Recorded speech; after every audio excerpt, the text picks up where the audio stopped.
یوه واقعه په مسند د احمد کې ده، په ترمذي شریف کې ده، په مسلم شریف کې ده، په نسائی شریف کې ده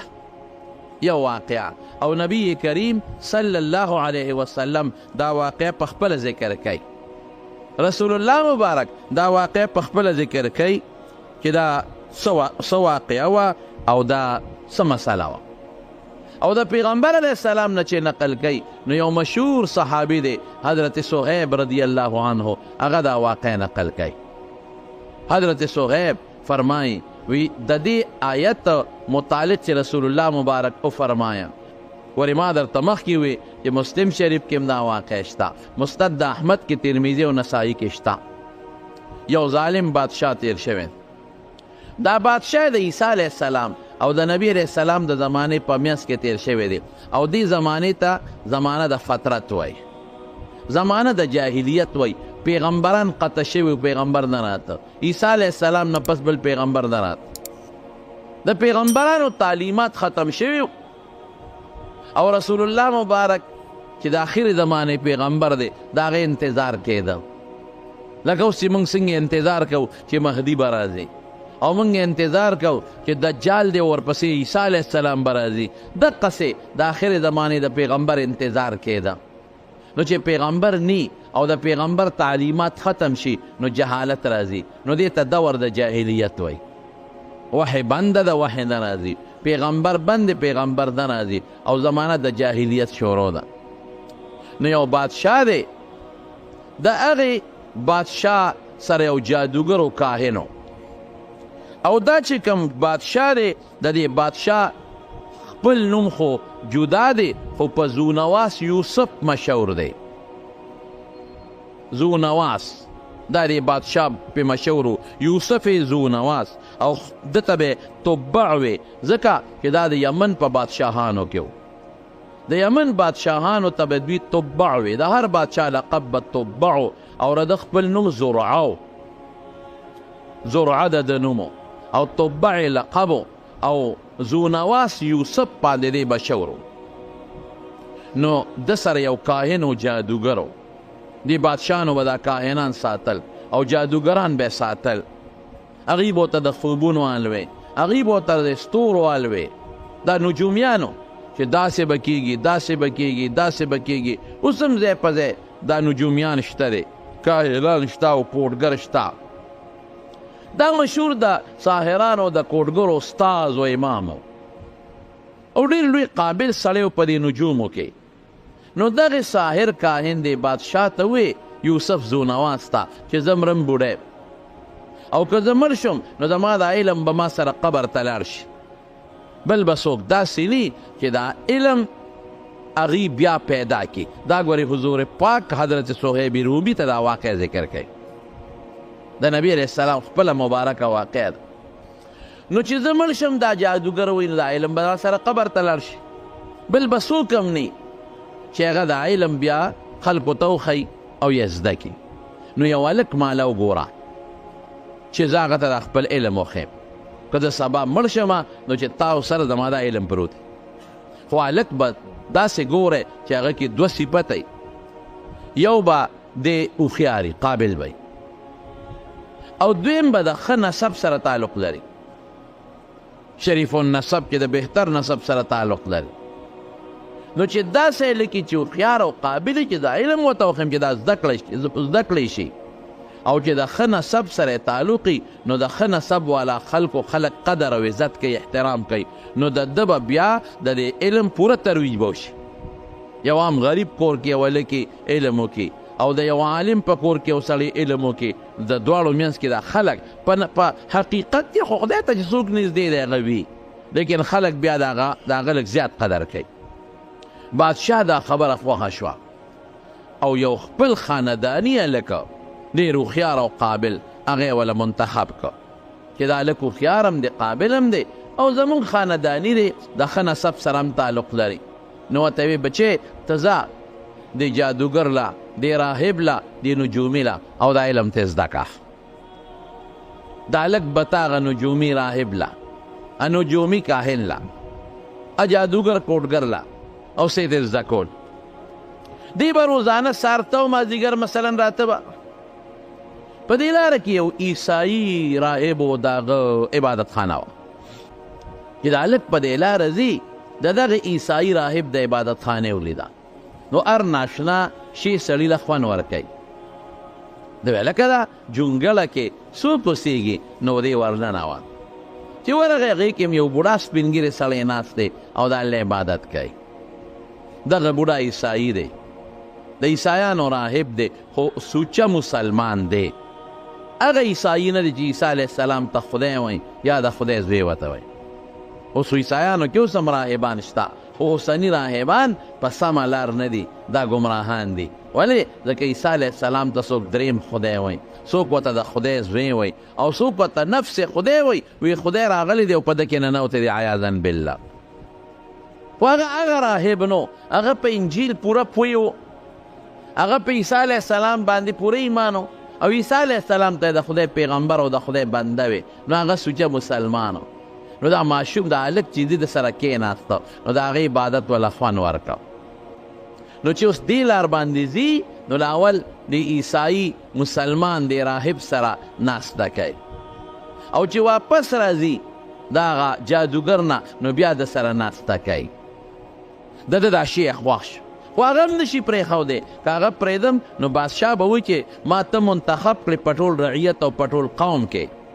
خرچه در باندې زه کوم په تعلیم خو خرچه هم کېږي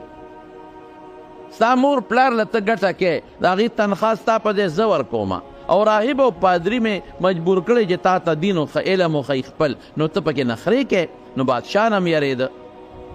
خو چې دی به کله بادشاه ته خاندان ته راته نو هم به لیټ راته ځکه لار کې به هغه عیسایي پادري سره یې وخت اخیسته او که هغه خپل جادوګر استاد له به ته نو هم به لیټ ته نو دلته به ورته دی غوسه شو ته ولې لیټ راځې هلته به ورته هغه غوسه شو چې ولې لیټ راځې نو ده د دې عیسایي راهب سره مشوره وکړه چې کاکاجي زما خو باباجي ستا دا شی ډېر خوښ دی او ستا دا دین مې هم خوښ دی خو چې تا سره ایسارېږم تا نه زده کړه کومه نو چې کور ته ځم نو هلته راته بادشاه قاري او چې پادري له هغه جادوګر له ځم نو هلته هغه قاري چې ناوخته دی کړی نو ده ورته وی بل څه خو نه کېږي یو خو بهانه به درته وښیم چې کله جادوګر له ورشې او درته وایي لیټ رالی بیا کور کې لیټ شوم او چې کله بادشاه له واپس لاړ شي او هغه وی لیټ راشي نو ته جادوګر سره لیټ شوم بل څه علاج خو یې نه کېږي نو دې هلک به دا چل ولکاو دلته دین زده کوي هلته جادو زده کوي دلته ایمان زده کوي هلته نجوم زده کوي دلته د انجیل او د خدای علم زده کوي مسلماني زده کوي موږ ورته مسلماني خو زموږ د دین نوم دی خو بهر کې دلته مسلماني زده کوي او هلته جادوګري زده کوي شش و پنج کې د دې غریبم نو یو ځل په لاره را روانو او په لاره یو لوی حیوان دی ځنګلي او لارې بنده کړې شرمخ دی زمری دی هر څه شی چې دی خو نبی علیہ السلام مبارک وته یو دابه یو حیوان ویلی دی یو داسې حیوان دی چې ټوله لارې بنده کړې دی خلک هلته م ولاړ دی او دلته م ولاړ دی او شارع عام کې دی نه څوک په داسې ورتلی شي یریږي او نه څوک په هغې راتلی شي او غزار هم پرې نشي کولی غزار کې خو درپسې حمله کوي چې دا هلک راغی ویې کتل دی خوا هم جلوس دی خوا هم جلوس د دنیا خلق دی هلکه داسې چل دی دا جي ځنګلي څه شی راغلی دی او په دې لار کې هم لاس دی نه ځان له قول هم نشو کړه خو راباندې حمله نه کړي هغه خلک هم غزار نشي کولی که غزار کې په حمله نه کړي او په غزار به څنګه وکړي په کاڼې خو شی نه وژلېږي غزار خو په کاڼې ولي که نه نو په کاڼې به ولګي نو زخمي به هم نشي در باندې به راغر وي بیا به څه کوې لوی مصیبت دی دې هلک وی راشه مقراله زم په شش و پنج کې ما چې دا ملا صاحب په حقه دی د عیسایي او که هغه جادوګر په حقه دی ظاهر کې خو راته دا شی ښه ښکاري جادوګر خو مشرک دی کافر دی اخو یو خدای نه مني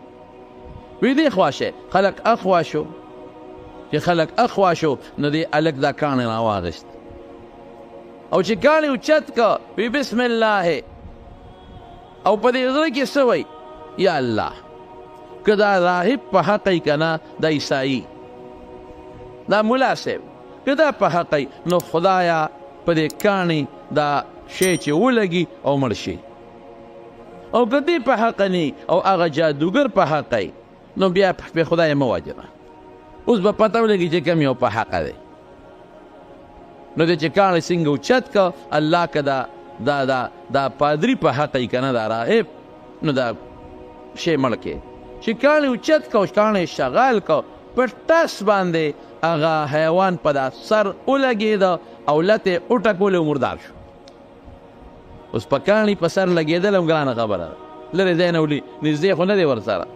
او بیا د هغه مړه کېدل هم څه وړه خبره نه ده خو بس الله پاک دا کاڼې د هغه زمري دپاره داسې کوي لکه چې په ټوپه کې یو سل ډزولې او بس ساتې وښیي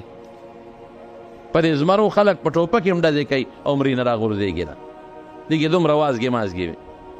هغه لته وټکولې او بس مړ شو او ټولو خلکو ته لاره ازاده شوه او خلکو خو دې نه نه دي خبر چې دا هلک د دې ملا صاحب نه څه دین زده کړی دی انجیل شریف یې زده کړی دی د مسلمانۍ زده کړې ده نو خلکو چغې کړې غلام جادو زده کړی دی هلک هلک جادو زده کړی دی خلک وایي دا بادشاه جادوګر نه لېږلی دی هلکه کمال وشو جادو یې زده کړ او څه ناڅه کار یې وکړ وګوره که نه جادو وګوره که نه نجوم وګوره کهانت که نه هلک دی او لږې ورځې لاړ او بیا دې دونه شی زده کړه چې دا د ټولو خلکو ته یې لار وکړو په یو ټس باندې هغه لوی شرمخه او هغه لوی شی هغه مړ کړ نو خبره رو رو خورېدې دې غریب خو غږ نه کوي چې شی یې لوړی دی شی یې لوړی دی دا جادو نه دی وجلی دا نجوم نه دی وجلی دا خو زما رب مړ که الله اکبر او کوم رب مې مړ که هغه رب چې هغه په لاره کې هغه پادري د کوم رګ عبادت کوي دا خو هغه مړ که خو غږ نه کوي که ویم نو جنجال جوړېږي واقعات داسې وشو واقعات چې خلکو وې څه خو یې زده کړي دي نو چې نن سبا هم چاته پته ولګي چې ده څه زده کړي دي نو بیا دا دنیا ورپسې رارماتې څوک وي ما دمه چوه څوک وي ساخ کوه څوک وي تعویض کوه دا یو جنجال جوړ شي دنیا را خطا ده او څوک وایي برګي مرض مې دی هله ما باندې دم واچوه څه خو دې زده کړي ما له علاج وکړه هلته بل راځي د هغه سترګې ړندې دي په ما دم واچو چې خدای مې جوړ کړي هلته بل را خطا دی زه خوشحال یم په ما دم واچو چې خدای مې جوړ کړي ما له څه علاج وکړه هلته بل را خطا دی زما خو د جوزام بیماري ده هډوکي مې رجېږي د کونډو دړ مې دی د خلاصو خپو دړ مې دی هله شا به ما له علاج کوه دا هلک هغې راهب سره هغه چې کوم اصل استاد د پادري سره میلو شو وی دغه واقعات شو او ورته وی بچې وی د ما نه اوچت شوی کله شاګرد د استاد نه اوچت شي کله مرید په مرتبه کې د پیر نه اوچت شي خواري وکړي دی محنت وکړي بچې ما نه خو اوچت شوی خو یو خبره درته کومه هسې نه جنجال کې مبتلا نشي ازمایش کې مبتلا نشي نو که په ازمایش او جنجال کې کله مبتلا شوې د خدای خاطر وکړه مونږ ونښی ګیرېږي به بیا هغه ته پته و چې بادشاه مشرک دی کافر دی بادشاه خو خدای نه مني سر نه خدای نه مني بادشاه کافر دی او دا سړی خو چې دا غزار یې وکړه دی خو مسلمان دی نو دا جنجال به جوړېږي نو ده ته به چې دا مسلماني درته چا ښولې ده نو دی به ما ښایي نو هغه ورته وایي چې ګورئ لکه خدای دپاره مونږ ونښی ازمایش مصیبت به راځي خو مونږ نه ونښی هغه نو استاجي تا ولې ښی کسان وله راځي او دمونه اچوي یو سلسله روانه شو او د خلکو دا خیال دی چې دا هغه جادو زده کړی دی ملا صاحب نه خو نه دی خبر چې د هغه نه څه زده کړي دي نو د بادشاه په دربار کې یو اهم سړی و په سترګو ړوند و نابینا په دواړو سترګو او سړی اهم سړی هغه د مټه هغه ته چا الوي رو پروپاګانډا و شو چې هغه ته چا الوي نه ولا راغی لاس نیولې چا راوست هلکه زه خبر شوم چې تا علم زده کړی دی نو زما سترګې ړندې دي او په ما دم واچو که خدای مې جوړ کړي خدای نه که زه جوړ شم دم واچو که زه جوړ شم دا هلک ورته وایي چې زه خو جوړول نه کوم او نه جوړول زما کار دی وی دا د چا کار دی وی دا د الله یو دم د باندې چوما خو چې کم رب دې جوړ کړي په هغه به ایمان راوړی دا اوس چې کم رب دې جوړ کړي ایمان به پرې راوړی وړونو وی چې بلکل به په ایمان راوړم خامخا چې زه جوړېږم او زه پې دنیا اینم زه پې دا رنګونه اینم دا رنګونه چې دا شین دی او دا سور دی او دا سپین دی بشیر جان ته مې لکه ته چې ړوند دی تا پړه کې څه ارمان دی بشیر جان وایي چې د دې یو ارمان خو یې شته هغه خو یې شته خو زه اوس بوډا دی هغې نه ووته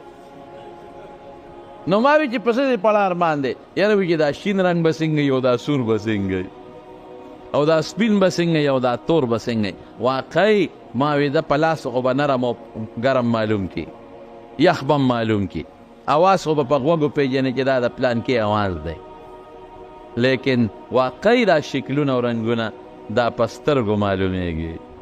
او سترګې واقعي د خدای نعمت خو دې په دې خوشحاله شي رسول الله مبارک فرمایي چې د چا نه سترګې والم او دې پې صبر وکړي د دې په عوض کې به جنت ورکوم نو هغه ته وایي چې کوم رب ته سوال وکړم او تا جوړ کړي هغه رب به ومنې اړون وایي بلکل هغه هلک په دې ړون باندې دم واچو یا الله ته خدای جوړ کړې خدای جوړ کړ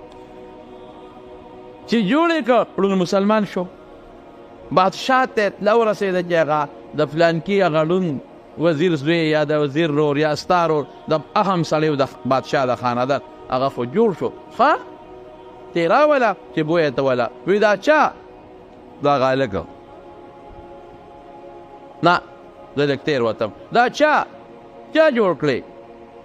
وی دا رب څوک دی زما الله وی خدای خو دې بادشاه ورته وی وی نه ته نه هغه رب دی چې زما د سترګو د جوړوالي او د ړوندوالي مالک دی هغه رب دی چې د اسمانونه پیدا کړي دي هغه رب دی چې د ځمکې پیدا کړې ده او هغه رب دی چې د نهرونه او دریابونه پیدا کړي دي هغه جوړ کړی دا معامله د سره چا کړې ده دا راته ووایه وی دا هغه هلک بادشاه فورن اډر وکړه هلک راول چې هلک یې راوسته او ځان ته دا هلک حاضر که دا چې کوم د جادو پسې لیږه او دا هلک نوم عبدالله ابن تامر د پلار نوم یې په ت سره تامر او نوم یې عبدالله ورشه یې راولی چې راوسته ورته یې وی چې ښه بچې جادو دې لکه چې زده کړي ما خو لېږلی وې باباجي نه دې هر څه زده کړل ګوره سړی دې دم کو او جوړ شو چل دې زده کړی دی وی دا خو ما نه دي جوړ کړی دا چا جوړ کړی دی دا رب جوړ کړی دی څه دې ووې او کنه رب جوړ کړی دی وی رب خو دې زیم وی زه ټیزه نه ته پسې رب یې ته رب نه رب هغه ذات ته چې دا ټول کائنات او ځمکې اسمانونه او تا او ستا پلار یې پیدا کړي بادشاه وي دا ړوند چې جوړ شو دا هم جیل کې واچوی او دا هلک هم جیل کې واچوی او چې کله تحقیق شروع شو انویسټیګیشن چې دا چا دا څیزونه خولی دي نو بیا خو سړی نشي ټینګېدی نو هغه راهب یې وښو پادري یې وښو چې دا خو فلانکي پادري ته را چل خولی دی بادشاه پادري راوسوي دا ټول روانې ستا دی دا جنجال تا جوړ کړه ګنې دی خو ما جادو له لیږه او تالا کې راټینګ کړه او خپل څیزونه دې ورته وخور نو د پادري متعلق وی اډر وکړه وی دا دې وتړی او اره والا په سر کېږدی وی اره یې کې تر ویښه پورې راهب غریب وی ارک په دا سر باندې ورته اره کېښوده او تر خپو پورې ارک او نیم یو خوا غورځو نیم بل خوا غورځو زما وروڼو قسم دی که تاسو نن میډیا وکتله که او بالخصوص دا سوشل میډیا ورته وایي که دا کمه میډیا ورته وایي دا ستاسو فیسبوک میسبوک وایه نو دا یاد نن په برما کې تازه کېږي دا یاد نن برما کې تازه کېږي چې ما واورېدل چې ګاډي پورې ولې یو خپه وتړي او بله نو په دا منځ یې نیم کړي او ټیکټر یې پې د پاسه ګردی وې تړي د پاسه پې ګردی او پارو باندې حرکوي او هغه تکلیفونه مسلمان ته نن هلته میلاویږي چې انسان په حیثیت د انسان د هغې برداشت هم نشي کول مسلمان خو لا ډېره لویه خبره نو راهب یې راوست هغه له په سر باندې اره کېښوده هغه یې په میان دوه ځایه او د هلک ته یې وی عبدالله ابن تامر ته وی تام نه پرېږدم خو تا سره یو بل چل کومه تا د غر رارغړومه چې سم دې ډکرې ډکرې کړم او لاندې د غر په ویښ کې به پروت دی چې دا مارغان دې دا غوښې وخوري پولیس پوج لی ورکوي دی پوز یې پلان کې غر ته او چې د غر څوکې ته وخېجوې نو دیکور کې لاس پې ولو تړی او راویر غړوې چې ښې دا وجود ټوټې ټوټې شي او دا کاڼي دا سر او دا مخ ښه وډبئ او لاندې د ویښ لرا شي او په دا ویښ کې زخمي پروتي ټوټې ټوټې او دا مارغان ته دا غوښې وتښتېد چې دې څنګه به راوخېجو د غر سر ته نو ګوره جون د عمر خو مونږ وایو چې د چا په لاس کې دی د چا الله لاس کې الله په دې غر یو زلزله راوست او داسې جړق پې راغی په غر باندې چې دا هلک په کم تیږه ولاړو هغه ځای نه مو نړقېده او چې هغه کم پوج او پولیس په کمو کاڼو ولاړو هغه ټول لاندې وښوېدل او ټول غر شو دی بچ پاتې شو چې واپس راغی بادشاه وی څه چلو شو وی دا چلو شو وی ښه دا اوس پته ولګي دا خو یو اتفاقي زلزله وه ته بچ شوی مړه شو وی داسې وکړې دې بوځې او جمدې جاړې دریاب ته ورغورځوې چې دا غوښې مارغان وخوري پولیس ته یې ورکړه او په کښتۍ کې یې کښېنو چې خره دریاب منځ ته شی چې دې رونخېږي غاړې ته نو ورشغالې کې چې دریاب منځ ته شو الله پاک ټوټې ټوټې کړه کښتۍ او چې څومره کښتۍ غرقه شوه چې کوم پوج پولیس ورسره ټول دریاب ته پرېوتل مړه شو او دې په یو تخته خدای بچ کړه او غاړې ته یې راوست الله مدد کوي دا ګورې منګړت قصه نه ده ما مخکې حواله درکړه رسول الله مبارک فرمایي صهیب رومي ته نقل کړي او د حدیثو مختلفو کتابونو کې ده چې واپس راغی بادشاه وی چې نه دې پرېږدم وجدم خو دې خامخا هلک وی بادشاه سلامت خپل خلک مه وجنه ما نشي وجلی ما نشي وجلی هغه ستا به مري او که خامخا مې وجنې نو زه درته یو چل ښیم هغه چل وکړه یو چل درته ښیم بس هغه چل وکړه وی څه چل وکړمه وی ما یو اونې ته وخېجوه ومې تړه او یو غشې به راوالې او په هغې به مې ولې خو هسې نه دا به ورسره وی چې بسم الله رب هذا الغلام د خدای په نوم دې ولم کوم خدای یاره دې هلک رب دی د دې هلک چې کوم رب دی نو په هغه نوم دا ویشتل کړ نو دا یو علاج شته بله نشته بادشاه وی راشه دا یو ښه دی خو چې دا لرکم سړی لرکم یعنې دا اوس یو باندې به دمه چې به مسلمانېږي په بل به دمه چې به مسلمانېږي په بل به دمه چې خلک رنځوران خو ډېر دي دا ټول رنځوران به جوړېږي او مسلمانېږي لوی انتشار جوړېږي بادشاهي به رانه لاړه شي اوس خو ما ته خلک خدای وي بیا به راته خلک ګیا هم نه اچوي بیا به څه کېږي نو بادشاه او وی چې کله مې ولې نو یو خلک به راغونډی مخلوق به ټول راغونډ کې بادشاه وی چې دې خبره کې وزن شته مخلوق به راغونډ کړم نو چې دې مړ کړم نو خلک به ویریږي د دنیا خلک یې راغونډ کړل راشي هغه هلک وجلی کېږي کوم هلک چې د بادشاه خدای نه مني کوم هلک چې ځان ته وایي چې زما رب شته دې اوچت کو یو اونې پورې وتړه او بادشاه غشې راواغېش په خپله وی ګورئ چې وجنم یې که نه وجنم چل خو ورته هلک په خپله خولې او چې غشې راخ کوي بسم الله رب هذا الغلام زما دې په هغه الله باندې د هغه نه مدد غواړم چې کوم د دې هلک رب دی او چې غشې وویش ټاس چې دا غریب په دا سڼې ولګېد هغه ورته چل خو په دقه سڼه ولګېد او چې په سڼه ولګېده نو سڼه باندې چې خو چې غشې وردن نه شي خو مازغو ته رسېږي نو غریب شهید شو وفات شو خو چې دی شهید شو وفات شو نو خلکو ویل لکه دا هلک خو په رښتیا و دا خو رښتونی دی